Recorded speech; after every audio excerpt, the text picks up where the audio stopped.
afternoon, everyone. I want to welcome you and thank you for taking time from your busy schedule to participate in this very important meeting.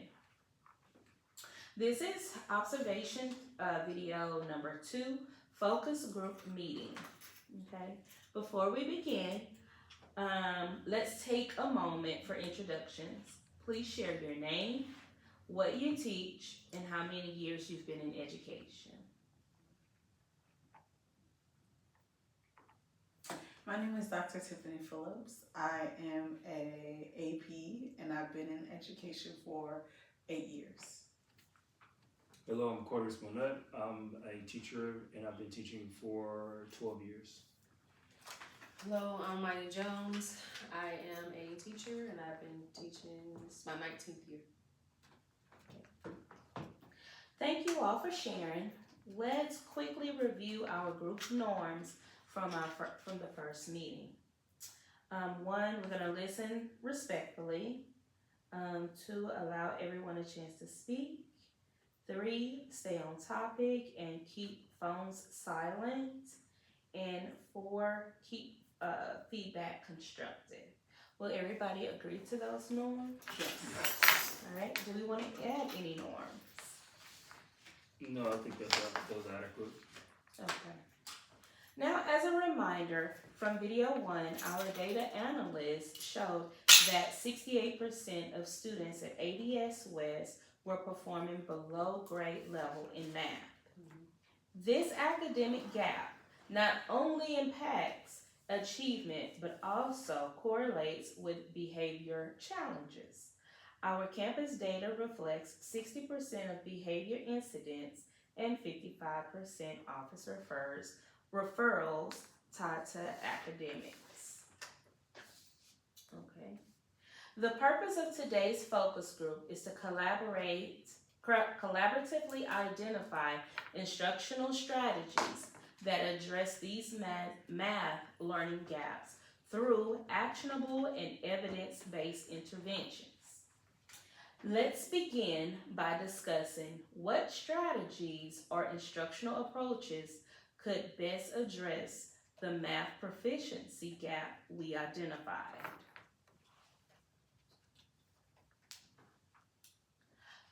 So, it was asked of everybody to develop some strategies, come up with some strategies that we could implement to help bridge this gap. All right, I see everybody brought their strategies. So let's discuss the strategies that we individually developed before we get into the collective. Anybody want to go first? I think we need to establish, I know we said 68% were below grade level, but we need to establish baselines. I think we talked about that last time about tiers for each student, where they fall, and then address what those needs and gaps were. Okay. All right.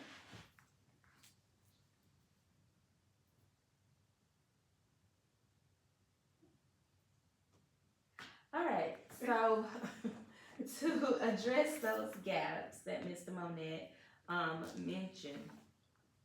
Okay, so let's discuss the instructional strategies. Okay. All right. So on my list of instructional strategies, one that I could think of to bridge the gap was guided math small group instruction. This will be beneficial to our students because it will provide differentiated instruction tailored to each student's needs. It will build confidence and mastery through smaller learning environments. Remember last video we talked about the confidence. One of our things with our students was building their confidence in their building up their math. So I think that would be a good one. That's the one that I came up with. The next one that I came up with was the math workshop rotation. Through the math workshop rotation model, This would increase engagement and structure by dividing learning into smaller interactive stations. I really like the guided math small groups, especially because our campus is so small in population. Our classroom sizes are smaller. I think it really gives them the opportunities to be able to like do peer-to-peer learning, and then for you guys as teachers really being able to kind of look in and see like where else there may be gaps, like Mr. Monette mentioned, like tearing things off. Like, do we have some kids that can handle being in a small group of 2 or 3, or are they still struggling in 2 or 3, and even though they're not already for one-on-one, because we're so small, they would be able to get those opportunities. Not saying it has to always be like that, but I think that's something that really works in our benefit of being a small campus, to be able to really maximize on small groups and like peer-to-peer learning opportunities. I like that a lot.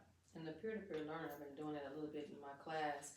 It's been working because some students like others more, especially the lower levels, they look up to the ones that know a lot, you know, so they have been, you know, wanting to learn from them, you know, because those, you know, ones that know a lot already are that are more advanced, they're already done. So instead of having any type of idle time, they're able to go ahead and help those students that are struggling still. So I like that peer-to-peer by skill level. I like that.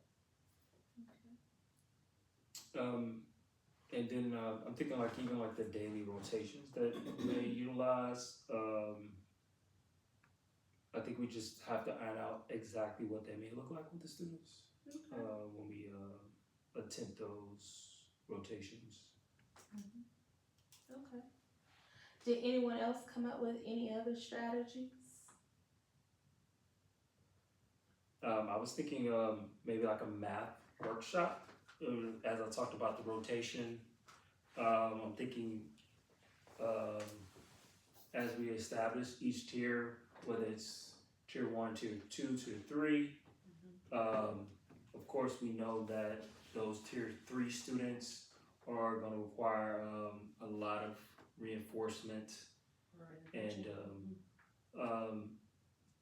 so I think time is always an issue in figuring out how much time we're going to spend on certain objectives for the students.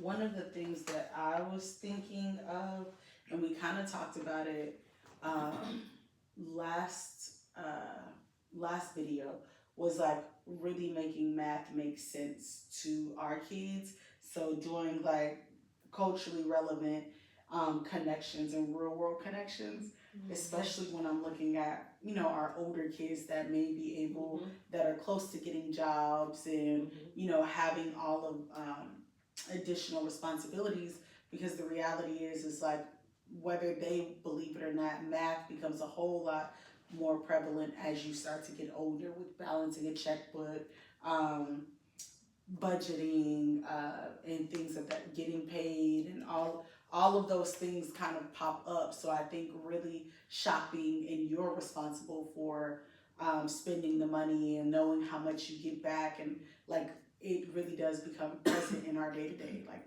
every day we're dealing with math, whether we recognize that or not. Cooking, there's so many opportunities. So I think really making those real world connections for our kids, especially because sometimes they can be very concrete with their thinking, that it would really make sense to them. Okay. And that's good, because some of the students I have, they ask for that. So we have incorporated a little game that we play during our little break time, where we have all the bills from 1s all the way to 100s, and each student gets a certain amount of each bill or whatever, and I put a number on the board or an amount of money on the board, and the students have to turn around and look on the board and hurry and get that money and get it out, because a lot of them don't know how to give the correct change, or you know, when it comes to that. So real world situations like that, work for them. I also, even in the calculator, I also have them calculate money, so they know how to do that. Like you said, just incorporating a bunch of real world stuff, it really does help the students. It really does. And then ensuring that we have the academic vocabulary, making sure that they understand what the certain words that are written and are common in math problems and problem solving and identifying those. I think that will be an easy transition, like just kind of differentiating throughout the different classes, not just in math. Yeah, I like that idea too, because there's certain times where you have two rules. Lord, it's been a long day. 2 words that can mean the same thing, like minus and subtraction or take away. So like being able to let them know that when you see this word, also this is a synonym for whatever it may be, so it doesn't confuse them and trip them up when they're seeing different word problems that may have that. And So I think that's important. Right, and you teach them that, so it's something as simple as a word wall. Right. With the word wall, you can have all those different type of words that mean the same thing all Right. together under a subject area. So yeah, that really does. Yeah, that is very important. Yes, because I know in my class they're struggling with, we're doing inequalities. So the inequalities come with more than, greater than, greater than, less than. So having them to see in a word problem when it says more than, that's the same thing as greater than. Right. 'Cause again, our kids can be so concrete that if they don't hear or see a different word, then they freeze. So I think that's really important. Or applying the actual words to symbols, because of course math doesn't always That too, yeah. have words in it. Some of them are symbols as well. They don't know the meaning of the symbols. That's true. That's I true. mean, even with calculator work, I'm saying the word minus. I'm like, push the minus symbol. Push the minus symbol. They don't know what the minus symbol Right. is. So of course, on the word wall, I had to incorporate minus and put the minus symbol on the side of it. The multiplication or division. Division. What's division? Dividing. All that. Right. Parts, whatever, right next to it. So Yeah, I think that's a good one. That, and it also builds their comprehension in the math terminology. Correct. For learning. Yes, and especially with our speed kids, they need it, like you said, with the concrete Yes. Thinking. thinking. Anybody else come up with any other strategies? I think we got a good amount of them. Okay. So we identified. We need to kind of hone in and focus on 2. just a couple. Right. So that Well, we're we not haven't talked overwhelming about ourselves. everybody's who, we just gave. I'm getting too far ahead. Yeah. Okay. Yes. So, we were supposed to bring at least 3 to the table. Yeah. Okay. And I know that I haven't said my last one, because Oh, my last one was the math journals. The math journals and the reflective prompts. That would encourage them to do the critical thinking, because in math, it's a lot of critical thinking. Yeah. A lot of, being able to solve problems and everything, and the metacognitive, thinking for the thinking. Identifies misconceptions early in the math journal. Right. Because, if you get that math, you can miss one small component in that math problem, and because you didn't understand that part of it, or you did that part wrong. So we can identify that early through the math journals. And I like that. I have the interactive notebooks in my class for the math. And one thing I do with the higher levels, especially for STAR, I incorporate that STAR page that has all the formulas on there and everything. And so they can get familiar with it just to keep it in their mind and know they can go back and look at it. That it's something you can automatically look at. It's okay to look at because they give it to you on start. Right. So of course with a bunch of other accommodations that TEA allows Right. or whatever to go back and look at to help them with any math problem or situation that they need. So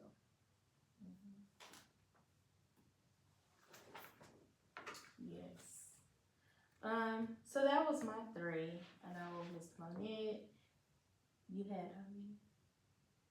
I had 2 as well. I talked about the scaffolding vocabulary, and then we talked. I recommended just more so in the math workshop and tiering, what that may look like. Of course, that's going to increase the engagement and the instruction by having those tier groups, in which we have done, but I don't think we've done with the structure that we're looking for to really target what those gaps are with our students. Okay. Alright, Ms. Jones. I like a couple of his and that I do in my classroom, but I need to add one more. I add technology. Our campus does with the iReady, and it comes with once they take that test, it finds their deficits and it gives them interventions within the program. So we use that. We'll rotate and we'll do our math lesson for the day. Usually those quicker ones, the ones that get done a little quicker, they're first to get the lesson and with their independent work. The other ones I have to do a little more small group with because they're a little slower getting it done and understanding what the lesson was. And so I'm still with them, but the other ones are done and they're going to the computer to do interventions on the computer. So the technology piece is a big help. Or it's one of my strategies, along with the math journals, but of course I call them interactive journals. That's one of mine, and I also do the academic vocabulary as well. Now I guess the small group as well, because that small group goes with those students that are struggling that can't go on to do the independent work right away. So I guess that's 4. I'm sorry. That's fine. Yes. Okay.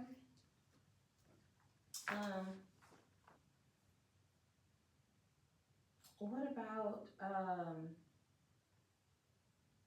did we talk about concrete representational abstract model? That's something that with us cut with our upcoming professional development that we could kind of focus on during professional development.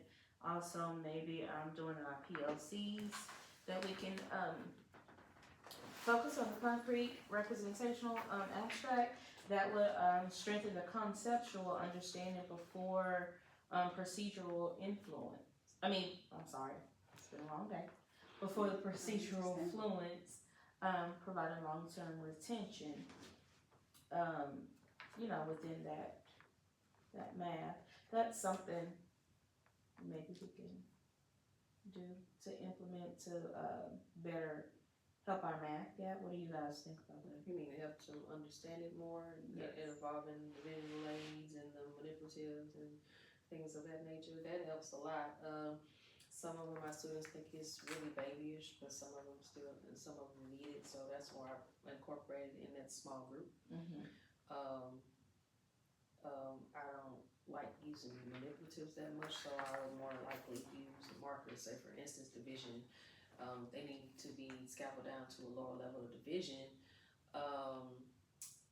or modified down to a lower level of division. We'll do, circles or make squares or whatever to put these different parts up in there or whatever and stuff like that. But I don't use too many manipulatives because of that. But I didn't use those. Use the visual aids and stuff like that, stuff around my room to help them grasp the concept of it, because just looking at numbers and symbols, of course, they're not getting it. Mm-hmm. But I think it's very effective for that identified tier 3 group that we have. Just having, just for them to grasp the concept, those blocks and number lines, utilizing those till they, gain that fluency in mathematics. I think that's something we can't necessarily scrap. We have to keep it in place for those kids that really may benefit from those supports. Yeah. It's interesting that you bring up the visual aids. I remember reading somewhere that visual aids shouldn't be pre-made. They should be made with students. What are your thoughts about that? I think that allows them to, it allows you to open up to what their mind, How you understand it. and how they kind of perceive it. I think as teachers, many of the time we were teaching how we taught or how we've been taught to teach. A lot of times that helps us make that connection with the student if you can get them to kind of create things on their own. So absolutely. And right now, I've had to do it, make stuff a couple of ways, because the set of students will not get that one way or that one concept that way or whatever. I have to do it a couple of ways for them. Like I just brought up the vision. The set of kids like the squares, the other ones like just doing circles. They got it there that way. So it makes a big difference. Yeah, I think that would be a good idea too, because for some kids, and I guess maybe speaking from my own experience when I was in school, if I wrote things down and when I had to recall it, like I could visualize what I wrote down and it would help me retain the information. In comparison to if you handed it to me. But like sometimes I could literally see like, oh, I remember this when I wrote notes related to X, Y, Z. So I think that might help with some of our kids too. Okay. So, what do you think about the errors in analysis and number talk as a strategy that normalizes the mistakes as learning opportunities, build reasoning, and discourse skills? How we could implement that is to discuss incorrect sample problems. Students identify and explain the corrections together as a whole group, or would you think that would be more beneficial in a small group? Definitely in a smaller group, because we're talking about, analyzing their errors. So that, of course, with our students, I think confidence is a huge thing. So if we're just talking about errors, they're going to have some type of reservations about even sharing in those moments. Then again, though, we want to normalize that they can make mistakes and that we are, building fluencies and are going to make those mistakes. But we want them to be able to feel comfortable and just have an initiative to complete, certain challenging problems. So definitely, I think that could be beneficial, but I think it brings you back again. I think that's why it's important to have those tiered groups, because most of them are going to have the same, within their group, they're going to have the same gaps. So. Yeah, I guess my initial thought was it would depend on the classroom dynamic. If by now we have a good classroom environment where they do feel comfortable They with trust each other. Right, with kind of going over the areas and where they need help and their errors and challenges, I think it could go off okay. But if the classroom dynamic is, or with our kids, you could have a good classroom dynamic and it just be an off day for the kids. But so I guess it just depends for that particular strategy, classroom dynamics and where the kids are before I would introduce that approach. If the class is gelling and everybody's doing it, then I would be like, okay, go ahead. If not, then I would kind of lean to what you're saying and go to a more paired setting with someone that is equal or like similar to their strengths and weaknesses. So then that way they're working collaborative together and it doesn't feel like, oh, you stupid, you ain't even know that. And you know how our kids kind of get into all of that. So it's a toss up. But when I thought about it, now that I'm thinking, I can see how it benefits the higher tier kids if we increase it, if we show them, if maybe we present it how we present it, if we're presenting it as if we're presenting it as like you find the error, like not necessarily your error, you find the error in the question, like what will be the error here? Right. Kind of more of like a critical thinking that our tier 3 students that have been identified as tier 3 that they probably can't get to. So from other, maybe a tier 1 that we figure like, okay, they know the concept and grasp the formulas, that they could possibly just find an error and kind of helps them become more critical thinkers in that. So. I like that too.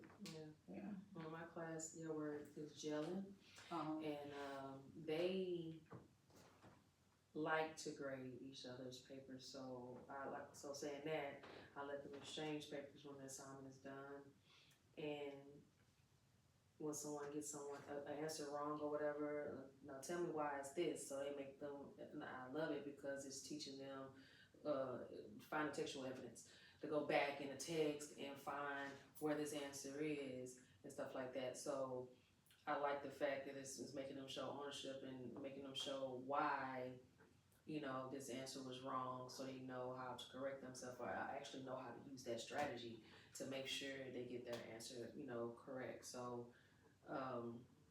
like I said, the whole class doing it together, to me personally, that works for me. I think that's a good strategy.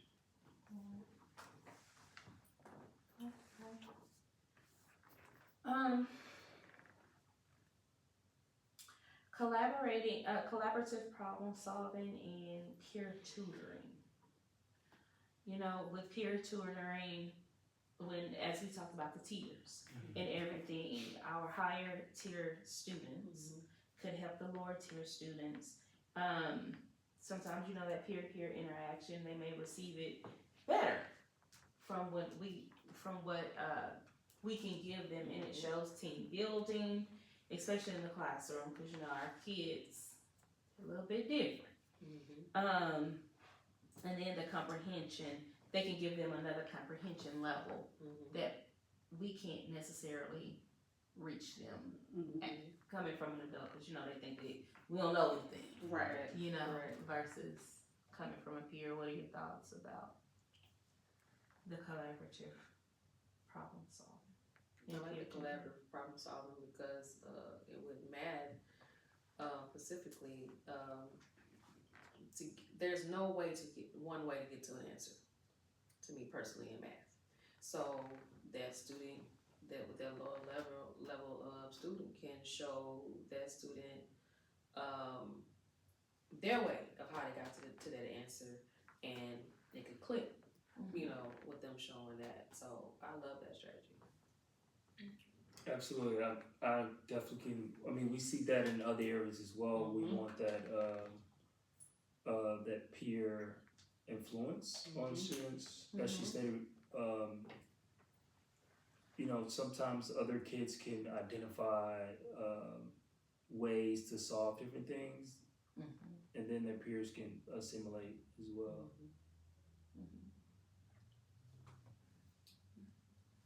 Okay.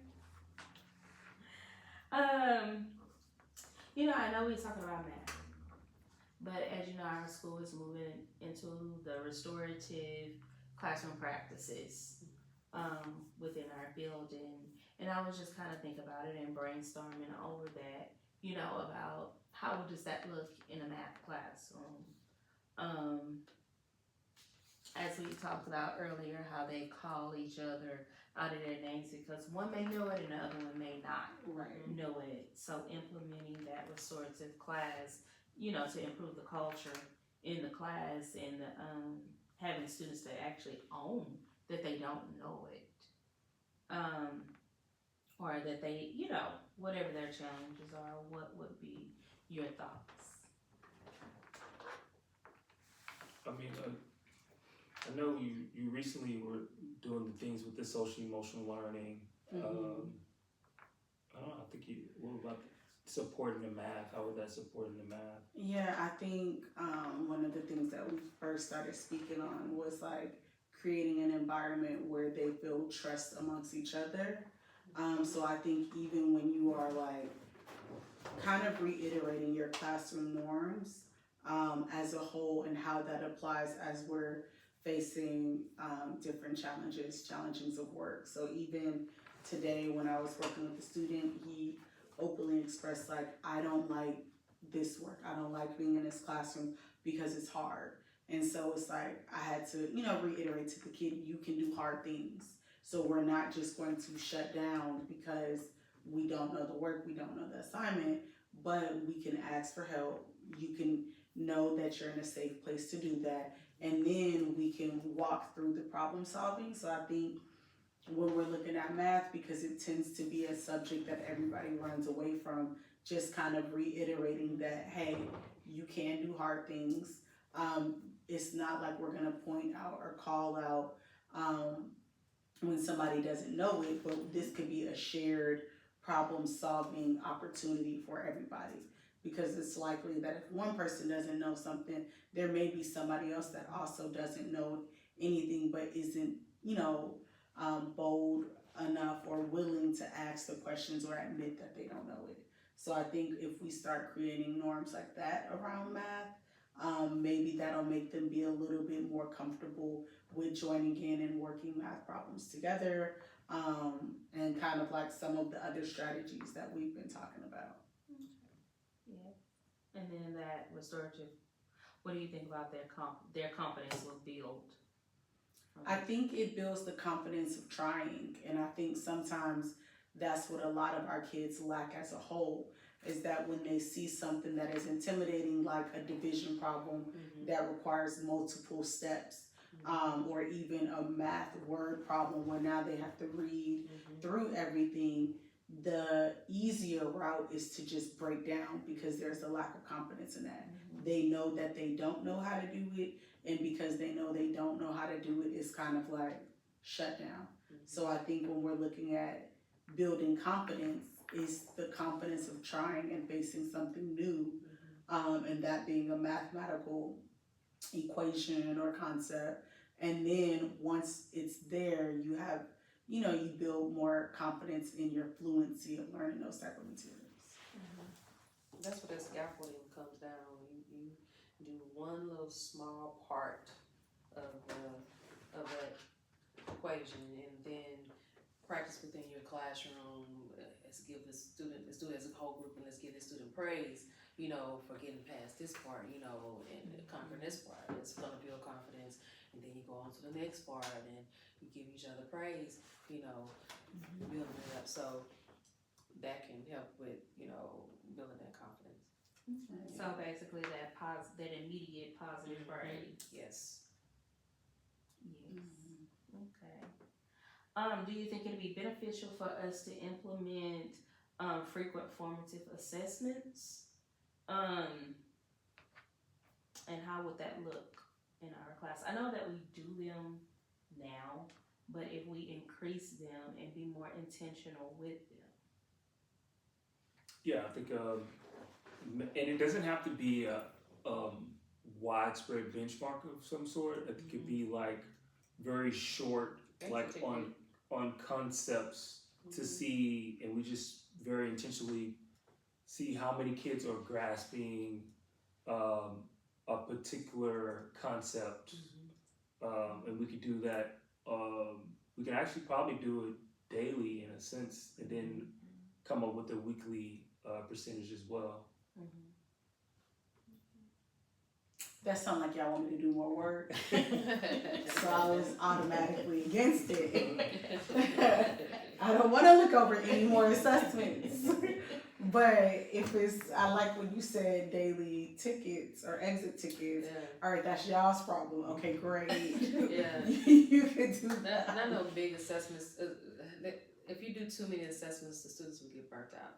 So little small exit tickets don't make them look like exit tickets. Make them look like it's just a part of their regular assignment. So you put it maybe at the end of the assignment, say this is your bonus problem or something like that, and make that their exit ticket, and that's the problem you're specifically looking at to see if they're getting the concept, you see if they're getting this right or something like that would be like feasible to not put them out. Okay, she's about to test me or something like that. So a little something like that. I like that. Will work.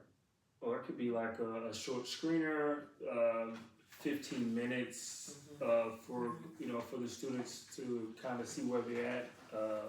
But all of it are very intentional to what we're trying to reach. Understanding how we want to reach our goal to get that information. And we need that data. All right, and we need that data. So we need that data to know we need to reteach that.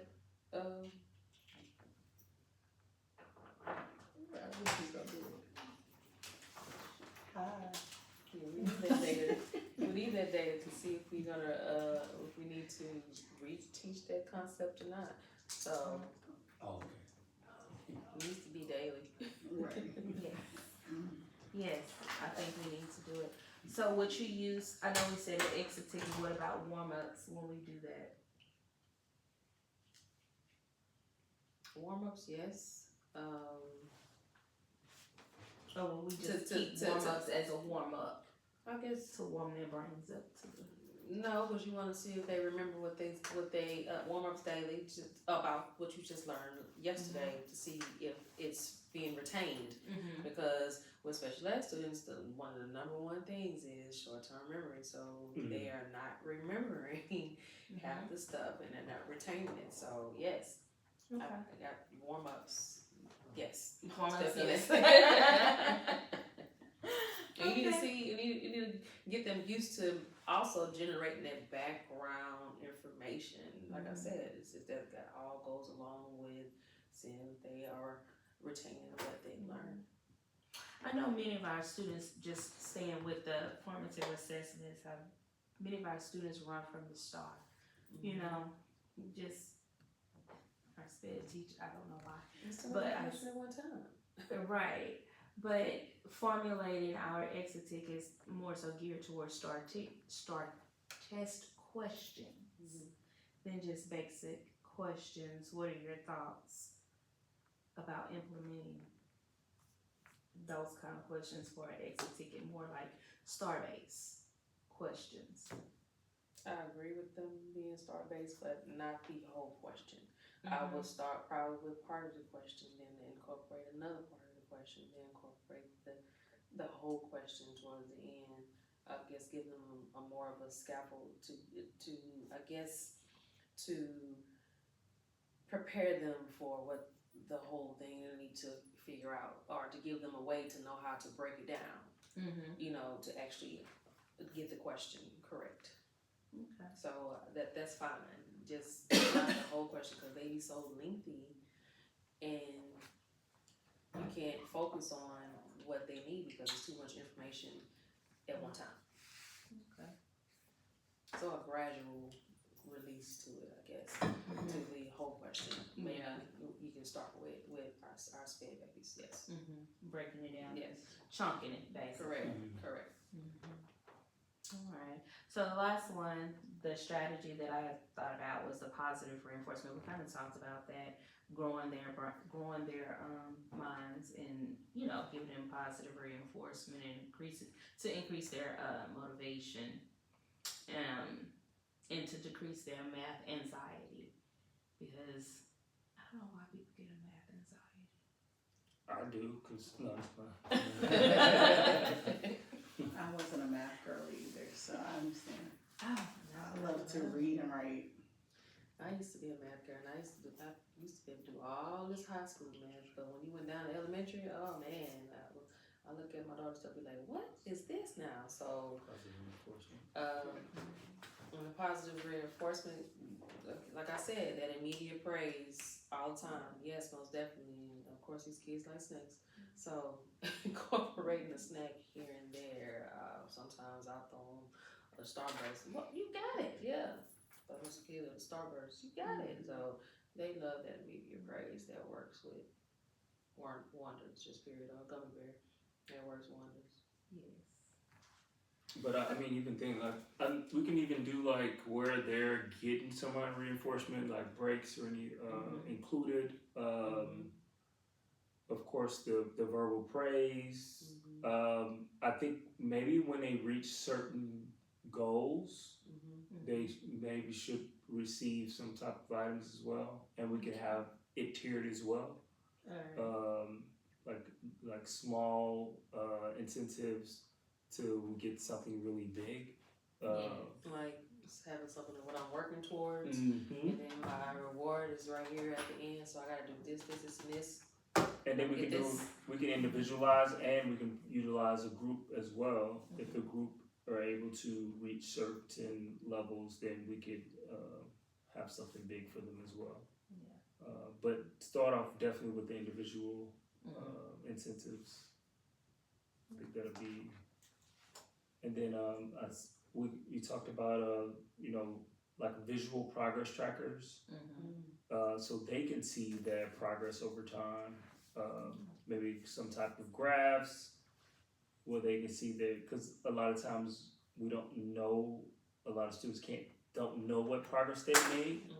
They just look on what deficits they may have and don't even know and realize how much progress they've made. So I think that will be very beneficial for them, the positive reinforcement. Okay. All right, those are some great ideas that we came up with. So now, which strategies do you believe would have most immediate impact on our student achievements? I think maybe definitely as I began with would be the guided small group instruction, the guided math. I think that's we'll see our biggest growth from our kids from implementing that. Okay. Also, technology. This generation is moving quickly towards technology. Anything on paper is just about going away. We still want to incorporate it, but technology, they'll be more into it because a lot of the technology is animated, keeps them more engaged and everything. So technology, of course, especially when you give them a diagnostic test. A diagnostic test is going to specifically find their deficits and keep giving those interventions on those deficits so they can be able to do the things that they are not able to do. So technology is immediate to me because it automatically is intervening with their deficits. Yeah. I think both of them picked really good options. Yes. And we can also discuss those options in our PLC meetings and everything, what that data looks like. So, one thing our babies are struggling with is number sense, fractions, and basic operations. So I think that'd be a very good strategy. The guided math, just thinking about where our babies are, the guided math, small group rotations, and then incorporating the technology, as you stated, would really give us a tracking base, for where our babies are. And it gives that real-time progress monitoring for them. Right. That, I think we just make sure that we're actively monitoring Mhm. when they're on those iPads, because we just recently got those iPads. We just make sure Yes. that they're doing what they're supposed to do with those Yeah, items. accurate. Mhm. And not on Roblox. Correct. Yes. Right. And using other sources of instruction through those iPads too. Yeah. Mhm. Well, I guess we identified our two Yeah. strategies that would be most beneficial for our students. Would be the guided math, small group rotations, and the technology. So we'll implement these strategies over the next several weeks. We'll also reevaluate effectiveness through our already data comprehension, work samples, and our behavior trend analysis, where our behaviors are based on that, because we know that our baby's confidence is low, and with the confidence being low, behaviors tend to happen. Mhm. So before closing, does anyone have final thoughts or suggestions for ensuring implementing this information with fidelity? Not necessarily. I think we just need to, just as we want to ensure the students are have a growth mindset. I think as the adults, we have to have that growth mindset as well. That we need to kind of see our progress, Mhm. and if we're doing the things that are really truly helping our students. Yeah, I think we need to be intentional when it comes to teaching our students, just period. We need to make sure our lesson plans are done, our instruction is ready to go when they're coming. Take away too much idle time. Just keep the room flowing where they're constantly